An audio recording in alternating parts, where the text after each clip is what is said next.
This happened last month. I'm Maria, a 32-year-old nurse at our community hospital. I've worked night shifts there for 2 years. Honestly, I just keep taking extra shifts. I need the money. The place isn't anything special. Just those bright, buzzing fluorescent lights and faded posters reminding patients to wash their hands. Maybe the stress just got to me, but I've never stopped thinking about my last week of shifts. One night, I took a break in the empty waiting room. It was quiet, almost too quiet. That's when I started to hear something. At first, it was just low voices, nothing I could make out. I thought maybe it was echoes from somewhere else in the hospital. My mind was tired, and I was ready for a coffee. A few minutes later, I heard it again. This time, it seemed clearer but still too soft to understand. I shrugged it off. I thought maybe I was just imagining things. As the week dragged on, the whispers turned into conversations. I can't say for sure what they were saying, but there was something unsettling about it. It felt like people were right there, talking, even though I was alone. I started to dread my breaks. I told myself it was just stress from working too much. I thought maybe I was just overtired. But then things got weirder. One night, I leaned back in my chair, trying to relax. That's when I noticed some papers on the table had moved. I sat up straight and blinked at them. They were in a different position. I wasn't sure if I'd left them that way or if my eyes were deceiving me. I felt a chill run down my back. My heart was racing, but it was hard to tell if it was fear or just exhaustion. The next time I looked away, I thought I saw a shadow dart past the doorway. It stopped my breath. I looked again, but nothing was there. I convinced myself it was just a trick of the light. But every shift that week brought more encounters. The voices got closer, clearer, until I was sure I could hear them asking for help. Then, on my final shift that week, I was taking another break in the waiting room. I was so tired, thinking I could rest just for a moment. But the voices came rushing back, as if they didn't want me to be peaceful. They were louder this time, almost shouting. Yet, I still couldn't make out their words. The atmosphere felt heavy, and I thought for a second I saw a person standing there in the corner. Just then, I heard someone call my name, clear as day. Maria? I turned around, expecting another nurse. I swear my heart stopped. Nobody was there. I just stood frozen. The voices faded to whispers again, and I felt a deep chill settle in. I don't think I ever want to go back there again. Who was talking? And why could I hear them? Maybe I was imagining things, but maybe, just maybe, there really was something in that empty waiting room. The next night, I wasn't supposed to work, but bills stack up fast, and I found myself back at the hospital. I walked through the familiar halls, the flickering lights feeling like a reminder of my last few shifts. I considered asking someone about the strange things I had experienced, maybe even to confirm I wasn't losing my mind. But the thought of explaining it, of sounding crazy, stopped me. So, I kept quiet. As I geared up for my shift, I felt the anxiety creeping in again. I tried to push it down. I focused on patients needing my care, the routine that kept my mind occupied. The night dragged on. Still, I couldn't shake the feeling that something was different. A tension hung in the air, heavy and uncomfortable. Around midnight, I finished a round and decided to take a break in that same waiting room. I sat down, the chair creaking beneath me. The room was darker than I'd remembered. I could feel my pulse quicken at the thought of what I had experienced before, but I forced myself to breathe and took out my phone to check the time. And that's when I heard it. The voices returned, louder this time. They filled the room. I gripped my phone, trying to block them out, but their urgency created a knot in my stomach. It felt like they were calling out for help, but I still couldn't make out what they were saying. It sounded like a dozen conversations happened at once. I leaned forward, straining to listen. Maria, I froze again. Was it my imagination playing more tricks on me? Or was I really hearing someone say my name? Help us, the phrase slid through the whispers, and my heart began to race. Then I heard a loud bang, like something crashing in the hallway. The noise jolted me from my fear, and I shot up from my chair. I tried to convince myself it was just maintenance or someone behind the scenes, but I knew I had to check it out. I cautiously exited the waiting room, my heart thumping in my chest. As I walked down the dimly lit corridor, the air felt different. I saw shadows moving at the edges of my vision, but didn't dare to look directly. My instincts screamed for me to turn back, but curiosity pulled me forward. I followed the direction of the noise, my footsteps echoing against the sterile walls. When I reached the source, my breath caught in my throat. It was a door, slightly ajar. I could feel the cold air flowing out, inviting yet terrifying. I hesitated for a moment, my mind flipping between the rational and the irrational. Part of me wanted to turn around and head to a safe space. The other part of me needed to know what was inside. Just then, the voices came rushing back, this time clearer than before. I took a step closer, the cold air wrapping around me like a shroud. That's when I saw a flicker of movement behind the door. I was on the verge of stepping through, but a gut instinct held me back. In a flash, it slammed shut. My heart pounded in my ears. I was alone in the silence again, but I felt the weight of something watching me, and I knew it wasn't over. I had to find out what those voices wanted or risk losing my sanity trying to understand it. I stood frozen in the dark hallway, my mind racing. I needed to know what was behind that door. The voices were fading again, but the echo of my name hung in the air like a challenge. Help us. Who were they? Were they patients? Souls trapped in the hospital? The questions pounded in my head that I took a deep breath and stepped back, trying to calm my racing heart. But curiosity gripped me tightly. I just couldn't walk away. I stepped closer again, tentatively reaching for the door handle, my fingers trembling with uncertainty. What if I opened it and nothing was there? Or worse, what if something was? As I leaned in, a sudden noise shattered the silence, a scuffle from the other side of the door. I recoiled, my instincts screaming at me to leave, but my feet seemed glued to the floor. I heard a voice again, familiar, urgent. Help, please. My pulse quickened. There was no way I could silence this. It was too real. The door felt cold under my palm.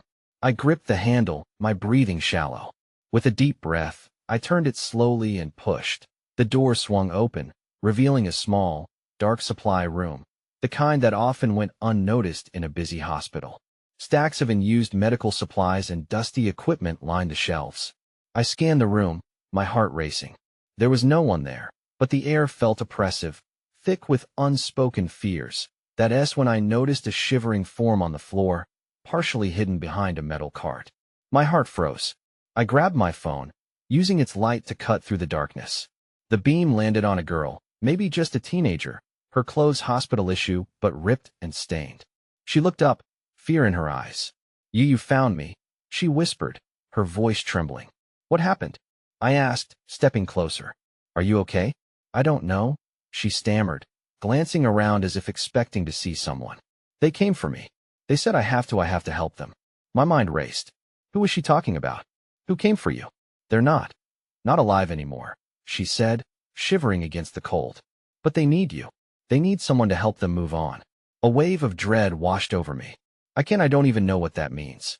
Storm clouds gathered in my mind. This girl was so fragile. What if she was one of the voices? What if she was in danger? I can show you, she said, her eyes locking onto mine. But you have to trust me. Before I could respond, the lights flickered, momentarily plunging us into darkness. I squeezed my eyes shut, fear flooding my body. When I opened them, the girl was gone, and the room was empty again. Where did you go? I whispered, panic rising in my chest. The silence answered me, cold and deafening. My phone buzzed in my hand, a single alert breaking through the chaos. Emergency on floor 2. I felt the weight of unease settle in my stomach. Whatever was happening, it was just beginning, and now I had to hurry. But the question rang in my head. What had I just uncovered? As I hurried toward the exit, I felt the presence of unseen eyes watching me once again. The emergency alert blared in my hand again, echoing in the deserted hallway. Emergency on floor 2. I wasn't sure whether I should run to help or turn back. My gut twisted as I recalled the girl, her fearful eyes, and her unsettling words. What had she meant about helping the dead? Fighting my instincts to flee, I took off down the corridor, my footsteps echoing in the silence. I passed the nurse's station, but it was empty, the lights flickering above creating a dim and unsettling atmosphere. Where is everyone? I muttered to myself, the urgency growing. When I reached the stairwell, I hesitated. Should I take the stairs or the elevator? The memories of the ghostly girl haunted my thoughts, her words lingering like a bad dream. The stairs felt heavier than ever, and I quickly pressed the button for the elevator instead. As I waited for the door to slide open, a chill ran down my spine. I glanced back the way I had come, half expecting to see someone or something lurking there. But it was just shadows, deepening with the dim light. When the elevator finally arrived with a mechanical ding, I stepped inside. The doors closed, sealing me in. As I descended, the soft hum of machinery filled the space, but it felt eerie, like being in a tomb. Just as I arrived on the second floor, the lights flickered once more, and the elevator jolted to a stop. Oh no, come on. My heart raced as I poked the button to open the doors. Nothing happened. Panic hit me like a wave. I pounded on the panel, and suddenly the lights went out completely. Great. Just great, I whispered into the darkness. I could feel my heart thundering in my chest. I could hear nothing but the rush of my breath. Then I heard a voice. Familiar, haunting. Help us! The familiar echo pulled at me, weaving through my fear. Instinctively, I pressed my back against the cold metallic wall, ready to see who or what would emerge from the shadows. Suddenly, the doors jerked open, flooding the small space with light. I stumbled forward into the chaos of the second floor. People were running in every direction, panic written on their faces. What is going on? I shouted, grabbing a passing nurse by the arm. They're coming. We have to evacuate. She shouted back, eyes wide with fear. Something is wrong. My pulse spiked again. What do you mean? What is happening? She didn't answer. Instead, she rejoined the frantic crowd, leaving me feeling utterly lost. And then the voices rose again, louder this time, echoing through the fluorescent-lit hallway. Help us, help us! I instinctively turned, scanning the chaos for anything that looked familiar. And then, amidst the turmoil, I saw her, the girl from the supply room. She stood at the far end of the corridor, her expression a mix of fear and desperation. Wait, I called out, trying to push through the throngs of panicked hospital staff and patients. She turned her head slightly, her eyes pleading. I had to reach her. Already, more than just curiosity compelled me forward. It was the sense that I was being drawn into something far larger than myself. But as I pushed closer, the lights flickered ominously again. The whispers grew into a deafening roar, and a rush of cold air engulfed me. Help us! I stopped dead, an overwhelming sensation slamming into me. Whatever was happening, I was about to find out. I took a hesitant step forward, feeling the weight of the moment pressing down on me. The corridor stretched out, a tunnel of chaos and fear. People rushed past me, their faces pale, eyes wide with terror. I glanced back at the girl, but she was already disappearing into the darkness. Wait, I shouted again, pushing through the crowd. The shouts and cries filled my ears, drowning out the whispers. But through all the noise, her voice persisted, echoing like a siren call. Help us! I broke free from the mass of people, moving toward the source of her gaze. The air thickened with each step I took. My heart raced, propelled by adrenaline and something deeper in urgency I couldn't ignore. As I neared the end of the hallway, I caught sight of an open door marked restricted access. The girl hovered just outside, her presence both comforting and unnerving. I felt an odd compulsion to reach her. But as I stepped closer, an unholy noise erupted. It was a mix of wailing and pleading, ghostly voices echoing in desperation. I hesitated. The chill coursing through my body made me reconsider. Then, like a puppet on strings, my legs moved me forward. What do you want?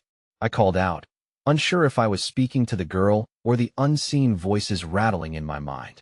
Help us, she whispered again, her form flickering as if the very air around her was unstable.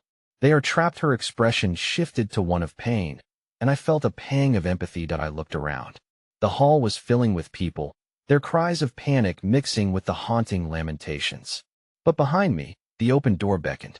What was inside? I had to know. Suddenly, a commotion erupted behind me.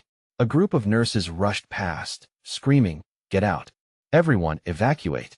Their voices sliced through the chaos like knives, pushing some people to flee while others froze in terror. "Stay away," one of the nurses shouted, pointing down the corridor. "It's too late." My gut twisted. The girl's face grew darker, her eyes pleading. "You must help them." I opened my mouth to ask what she meant, but just then, the lights flickered violently, plunging us back into darkness. A chilling wave swept through the corridor, and in that moment, I felt a presence behind me, a shadow shifting, growing, and reaching for something that wasn't there. I spun around, fear crawling up my spine. In the dim light, I finally caught a glimpse of it, an indistinct figure hovering at the far end of the hallway. It was neither fully there nor completely gone, a projection of fear itself. "Help!" the girl cried. Her voice strained as the darkness roared around me that I was running now, closer to the open door. Whatever awaited inside couldn't be worse than what loomed behind me. I felt gravity pulling me, as though the haunted space wanted to keep me out but needed my presence. Then everything went dark again. The whispers surged like a tide, drowning out all coherent thought. I stumbled, and for that brief moment, I realized my choice was either to retreat or step into the unknown. Bracing for what lay ahead, I stepped through the door. As I crossed the threshold into the room, a tangible silence swept over me. The air was stale, heavy with the scent of disinfectant and fear. My eyes darted around, absorbing the stark white walls and sparse furniture, an outdated waiting area with neglected magazines scattered across the coffee table. Flickering fluorescent lights hardly illuminated the space, creating erratic shadows that seemed to dance along the walls. The girl stood near the far end, bathed in a wavering light that flickered like a faulty bulb. She looked at me, her expression a mix of hope and desperation. "You have to help them," she urged, her voice trembling. "What do you mean?" I asked, my throat dry. The urgency in her tone made my heart skip a beat. I couldn't shake the feeling that I had stepped into a memory or a nightmare. She pointed, and my gaze followed her finger to a door marked "Staff Only." It was ajar, a faint light spilling from the crack. The whispers grew louder. They called out, pleading for release. "They're trapped inside," she said. "You need to let them out." I hesitated. "How? I don't even know what is going on." My voice rose. The fear clawed at my insides, but I also felt an inexplicable pull toward that door. It felt like a choice, a decision that could change everything. "Please." The girl's eyes brimmed with tears. "If you don't act now, they will be lost forever, and so will you." The walls seemed to shrink. I took a deep breath, summoning every ounce of courage. I approached the door, my footsteps echoing in the eerie stillness. Still, I hesitated at the threshold. What if I opened the door and found something worse waiting inside? Just then, the lights flickered again, plunging me into darkness. The whispers transformed into frantic, overlapping cries. "Help us!" they wailed, a cacophony of voices that crashed against my ears like waves against a rocky shore. I gripped the door handle, my pulse pounding in my ears. What is happening? Then everything changed. The girl's form flickered violently, and she gasped, "No, you have to help them now." Without thinking, I pushed the door open, feeling the rush of stale air rush past me as I stepped inside. The moment I crossed the threshold, the room brightened. Before me stood a small group of people, their faces twisted in anguish. They hovered near the walls, as if pinned between the realm of the living and something far worse. My heart sank. They looked as terrified as the girl had been. That's when I saw it, I gasped. A dark silhouette loomed in the center of the room, pulsating with an eldritch energy. It reached out for the trapped souls, as if feeding off their fear. "Get out!" I screamed, but my voice barely sliced through the tension. I felt the doors slamming behind me, locking me into a nightmare. Panic surged through me. There was no turning back now. I had to face this darkness, but how? How could I fight an entity that thrived on fear itself? The darkness shifted around me, closing in like a suffocating blanket. My instincts screamed for me to turn and flee, but I knew I had to stay. The trapped souls looked at me with desperate eyes. They needed help. "Please," one of them cried, reaching out as if trying to bridge the gap between us. Their face twisted in anguish, and it hit me hard. These weren't just voices. They were lives caught in a horror I couldn't fully grasp. I felt the silent pull of the shadow in the center of the room. It thrummed with a sinister energy, feeding off the trapped soul's fear, and I realized that if I didn't act, they'd be lost forever. "What do you want?" I shouted, directing my voice at the silhouette. The air grew colder, and an echoing voice came in reply, a mixture of many voices layered over one another. "You cannot free them. Fear binds them, and you will share their fate." A chill ran down my spine. I couldn't let fear control me. I glanced back at the souls, their eyes reflecting hopelessness. "You don't have to be afraid," I called. "Fight it. You're stronger than it." With every ounce of courage I could muster, I stepped further into the room. The shadow pulsed in response, drawing closer, and I felt an unsettling pressure around me like the walls themselves were trying to hold me back. Let them go, I shouted again, and this time I could hear the faintest connection in my voice. I was calling out to something inside of me, urging forth the last shred of defiance I had. The shadow flickered, and the anguished souls stirred at my words. We need your help, but we don't know how, one murmured, their face still bathed in torment. Try to focus on something that brings you peace, I urged, desperation creeping into my voice. Find a memory, a moment when you were happy. The shadow recoiled slightly, as if it feared their memories. I moved closer to the souls, ensuring my resolve showed. Remember who you are. Remember your lives. One by one, the trapped souls began to concentrate, their expressions shifting. A flicker of light sparked in their eyes. I remember my daughter, a woman said quietly. Her laugh had made everything worth it. As the fear melted from a few faces, the shadow stuttered. No, they must remain afraid. It boomed, the echo reverberating in the room. I could feel the energy shifting. A battle was happening, and I had to play my part. You can do this. Fight it, I pleaded, my heart racing. Then I noticed something else. Behind the shadow, an almost imperceptible door began to materialize. My heart leaped. If they could push through, keep going. I see a way out. But just as hope began to bloom, the shadow lunged forward, and terror gripped me tighter than before. It lashed out, and in that moment, I knew I was on the brink of being consumed by the same darkness that haunted them. No, I fought back with everything I had, but as it charged, the whispers grew into a deafening roar. Everything went dark again. I blinked, and light flooded back into my vision. I was no longer in the shadow-filled room. The sterile white of the hospital's waiting areas surrounded me, familiar yet tinged with a sense of unease. The air felt different, charged. I blinked again, struggling to process what had happened. My heart raced as memories of the dark entity and the trapped souls played back in my mind. Had it all been a dream? I rubbed my temples, willing myself to find clarity. But the echoes of their cries were still in my ears. Then I heard the faint whispers.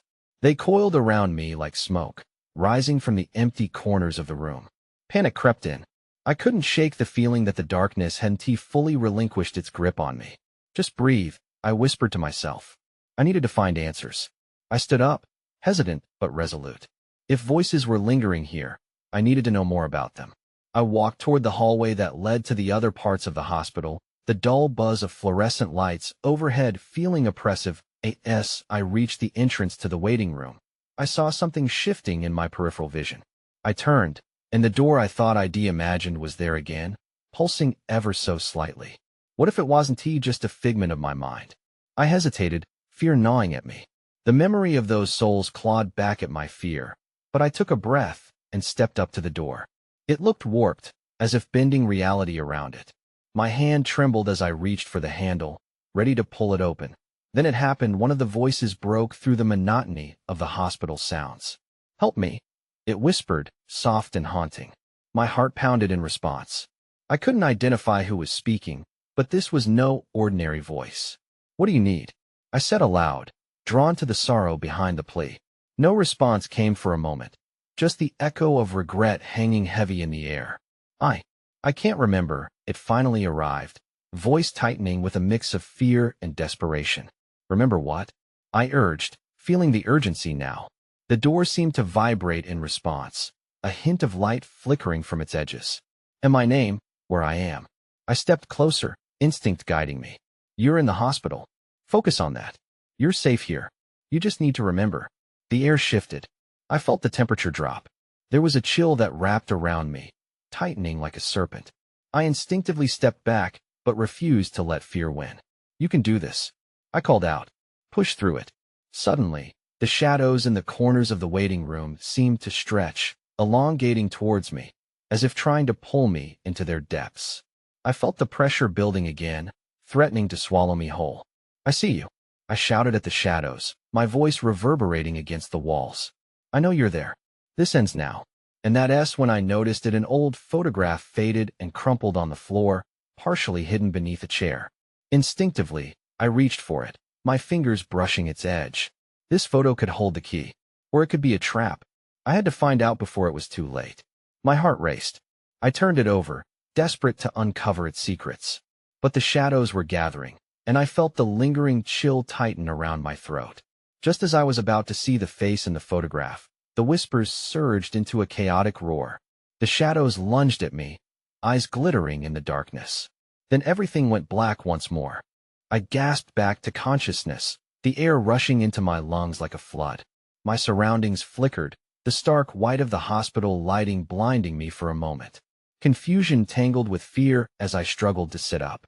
I was back in the waiting room, but everything felt different, charged with a sense of urgency. The shadows had receded, but I could still feel their presence, lingering just out of sight. I took a moment to collect my thoughts, quickly recalling the photograph I'd seen. It felt significant, but its details escaped me like smoke through my fingers. Focus, I muttered to myself, pushing off the chair with shaking legs. I had to find that photograph again. It might hold the answers I desperately sought. I scanned the floor, searching for the familiar shape, but the room appeared empty now. Something shifted in my gut. The whispers returned soft, pitiful cries echoing from somewhere deeper in the hallway. My heartbeat quickened, the urge to run battling with my need for answers. The urgency in their voices called to me like a siren-esque song. Maybe they could point me in the right direction. Hello? I called, my voice tremoring in the silence. Show me where you are. The shadows along the walls twisted precariously, as if they were alive, snaking their way toward me. My breath hitched, and I felt a chill run down my spine, not of fear, but recognition. Then I heard a louder voice that rose above the others, more distinct and forceful. In the back. You must remember, it's not just voices. It's us. The words struck me like a jolt. There was more than one trapped soul here. That I stumbled forward, drawn by their plea, pausing momentarily at the hallway's entrance. The stark white tiles and disinfectant smell belied the chaos hidden just beyond. I wasn't sure what I would find, but I couldn't just stand there. I entered, determination fueling my steps. The hall was eerily quiet. I passed rooms labeled with numbers, the faint hum of equipment thrumming in the background.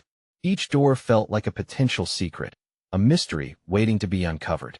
I could sense the whispers intensifying, guiding me as I moved further into the heart of the hospital. Suddenly, I heard my name, a single, soft utterance that sent chills through me.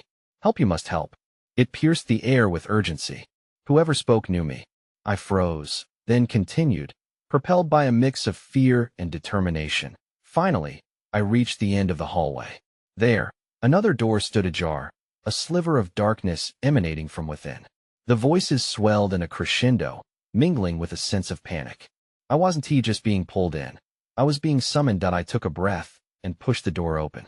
As I stepped through, the air thickened, and the whispers coiled around me, wrapping me in their desperation. But this time, something caught my eye on the wall, a mirror reflecting the dim light. Every inch of my being screamed at me to turn back, but I had to know. I was close. That's when I saw it, a flicker of movement behind me in the reflection. I turned, heart racing, but there was nothing. Who's there? I demanded, my voice cracking. Then, the whispers stopped. A heavy silence filled the air, and dread settled deep in my chest. Someone or something was hiding in the shadows, waiting for me to step further into the unknown. The question hung in the air, heavy and tense. What did the darkness want? The air felt electric in that small room, the darkness pressing against my skin as if alive. I took a cautious step forward, eyes wide as I scanned the gleaming surface of the mirror. The memories would come back, those swirling voices echoing through my mind if I focused. Help us, I murmured, recalling the anguished cries. I had to confront whatever had ensnared them. Please, I whispered, whoever you are. I want to help. The silence stretched on, thick with anticipation. Just as I felt a surge of hope, I saw a flicker in the reflection again. This time clearer, a figure materializing at the edge of the mirror, shrouded in shadows. Don't fear, it whispered, its voice echoing in the stillness. You know what you must do. I felt my heart slam in my chest, but something in the voice held familiarity. No, it's not just about me, I replied, trying to stay grounded. What do you need from me? The figure shimmered, and I could see more faces in the murky reflection, lost souls trapped in anguish, their expressions drawn tight with fear. I swallowed hard. So many. You're trapped, I realized with a surge of ice-cold dread. But why? What happened? The murmurs returned, a chorus pleading for release. Remember your light, the figure urged, fading in and out like a mirage. You are the connection. Trust it.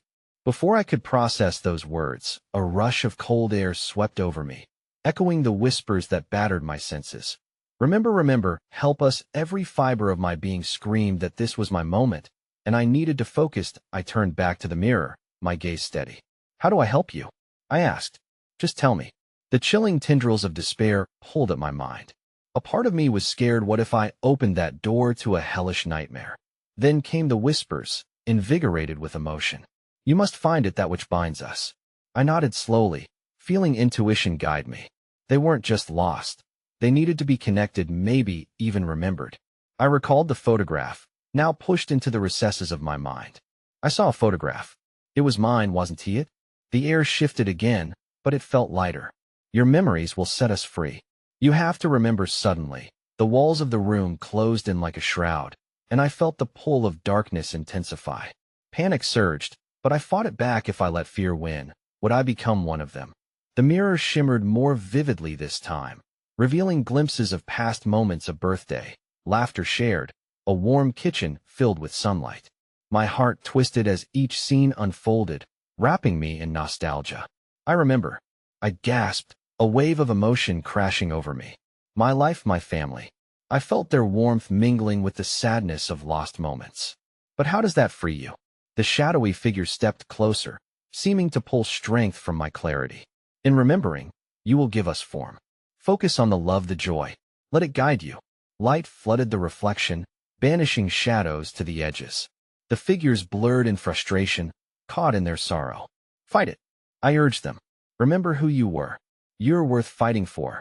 The shadows recoiled slightly, a fragment of my emotions dawning upon them. The reflection morphed again, and I saw the joy on their faces as they remembered fragments of their own lives, hugs, smiles, time spent with loved ones. They began to shimmer with hope. The voices began to coalesce, stronger this time. We can be free. Let us go. My breath caught in my throat. This was it. Yes, let us do this together. I willed my love for those I had lost to connect with them. Moments of happiness soared through the air. Suddenly, a pulsing force erupted from the mirror, filling the room with blinding light. The cries took on an entirely different tone, now no longer despair, but relief and joy. It surged forward like a tidal wave, engulfing the fragments of darkness. Thank you. They echoed as they began to drift away. The last shadow melted away in the glow. I felt myself being pulled along with them, memories swirling. A final surge of warmth enveloped me, ensuring that their cries of gratitude echoed. In my mind, I gasped and blinked. When I opened my eyes again, I was back in the waiting room. The air was still, but a sense of peace settled within it. The mirror had vanished. The door behind me remained ajar, but I sensed the heaviness of dread dissolving into a comforting calm. But what lingered was still uncertainty. Had I freed those souls, or was it a fleeting moment of illusion? The echoes of their whispers still hung in the air, faint but persistent like echoes through a dark tunnel. Had I truly experienced the crossing between lives? Or was it a moment crafted from exhaustion? I couldn't shake the questions. What did it all mean? I glanced toward the hallway where I would need to exit. Deep down, I sensed I wasn't done unraveling the truth. Perhaps some threads of this enigma would remain forever tangled in shadows. But for now, I took a breath, decided to walk forward, and open my heart to whatever awaited me.